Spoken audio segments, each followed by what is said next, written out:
हर हर महादेव। जय मजदूर, जय किसान, जय जय हिंदुस्तान। तो आज आप लोग के वाराणसी के मजदूर किसान चैनल में स्वागत बा।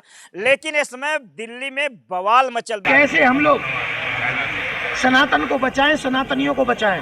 भगवान दिल्ली में बवाल मचल बा वक्फ बोर्ड के लेके। तो भैया वक्फ बोर्ड के विरुद्ध में हिंदुस्तान के जितना संत समाज हैं वो एकजुट होते हैं और सारे हिंदुओं के भी एकजुट करत हैं।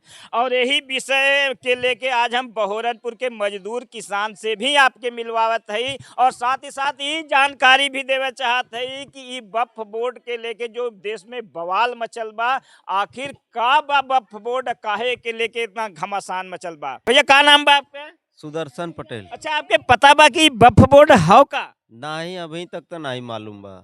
रमेश कुमार।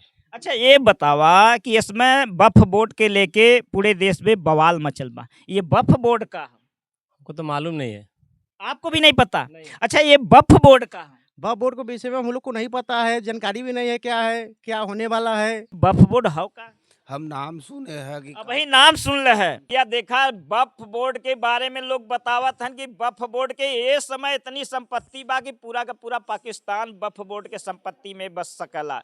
यानी पूरे हिंदुस्तान का बहुत सा एयरपोर्ट, सांसद भवन या मंदिर सब धीरे धीरे वक्फ बोर्ड के गिरफ्त में चल जाता। लेकिन हिंदुस्तानियन के पता नहीं बा कि वक्फ बोर्ड हौ का। ये बतावा वक्फ बोर्ड का हो, कुछ पता हो? नहीं, कुछ नहीं पता वक्फ बोर्ड के बारे में।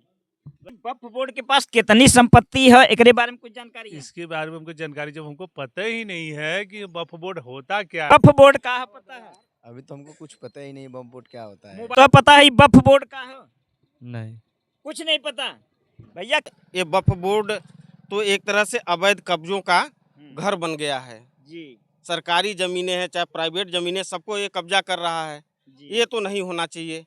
जो हमारे सनातन धर्म के धर्म गुरु हैं, ये जो बीड़ा छेड़े हुए हैं, इसका सबको खुल के पूरे हिंदू समाज को साथ चलना चाहिए, उनको पूरा सपोर्ट करना चाहिए खुल करके एकदम। तो वक्फ बोर्ड है उसको खत्म करके सरकार को चाहिए कि इसको खत्म करके पूरी सख्ती से इसको खत्म कर दिया जाए। और जो ज़मीनें हैं वक्फ बोर्ड के कब्जे में वो जनरल मजदूरों जो गरीब हो उनको दान कर दिया जाए। जो मजदूर हैं, किसान हैं, गरीब वर्ग हैं, ये अपना अपना रोजी रोजगार करेंगे, इस पे अपना खेती करेंगे, देश का अन्न भंडार बढ़ेगा। तो इसमें 9,40,000 एकड़ जमीन वक्फ बोर्ड के पास आ गई।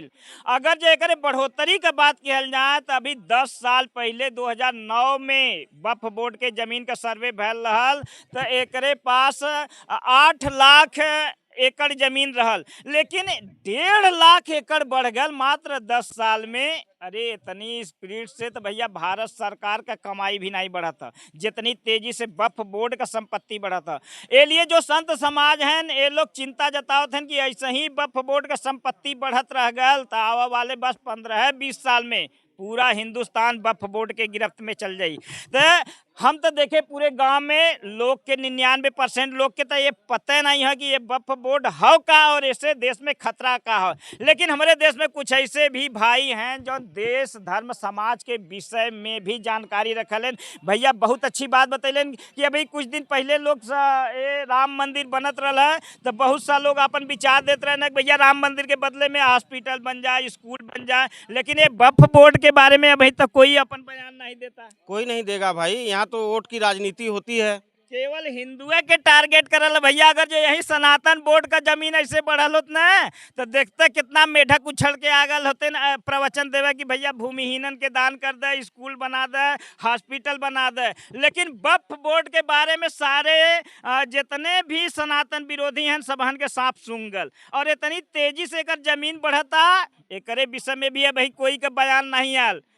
तो यही लिए जो हमार संत समाज अब बीड़ा उठैले हो दिल्ली में चला का आह्वान करत हो तो हम लोग भी जहाँ भी है जौने भी गांव में है कम से कम उनके साथ तक खड़ा हो जाएं। यही लिए आज हम अपने गांव बहोरनपुर में मजदूर और किसान के जागरूक करत है कि भैया अगर जब मोबाइल उठावत है ना तो 2 मिनट ये भी देखा कि आपका आवा वाला संतान जौने खेतवा में आप काम करत है, खेतवा उन्हें सुरक्षित उन्हें काम कर पाई है कि न कर पाई है, या फिर वक्फ बोर्ड के गुलामी करी है। जैसे अभी कुछ दिन मुगलन का गुलामी कैले हैं, अंग्रेजन का गुलामी कैले हैं, लेकिन अब लोग शंका जतावत है कि अगर जब वक्फ बोर्ड ऐसे ही बढ़त रह गल न तो आज खेतवा में जौने काम करत है आप लोग, कल आपका बच्चा काम न कर पाई है, ये वक्फ बोर्ड के गुलाम हो जाई हैं। तो एक लिए आप जहाँ भी हो, जौने गांव में भी हुआ, सनाए वक्फ बोर्ड के विरोध खिलाफ ये आंदोलन में कम से कम लोगन के बतावा कि लोग जाना कि ये वक्फ बोर्ड हो का। अगर देश में वक्फ बोर्ड हो